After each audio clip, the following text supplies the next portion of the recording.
I'd like to revisit the topic of meritorious manumission. I think I've covered this in brief in a previous video. The first time that I heard this phrase was from the Honorable Dr. Claude Anderson, our black economist. For the sake of context, let's examine this passage. Let go.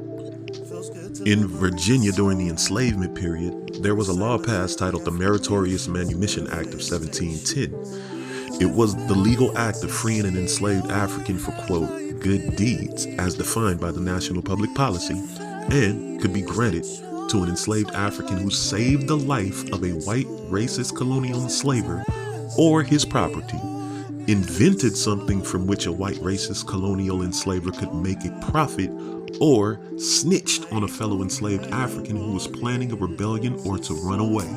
Now let's go ahead and cook up the sauce and spice it up a bit. What's being said here? Now what's basically being said here is that cooning was incentivized and rewarded. Now let me provide some of the ways in which they would be rewarded.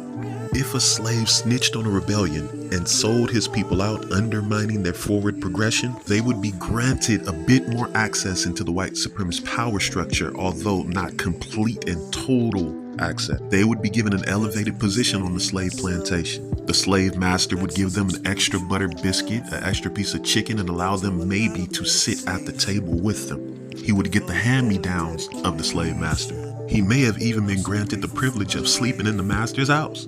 This was all done for the purposes of manipulation and to get the sellout COON to believe that he had an equal stake in the maintenance of white supremacy.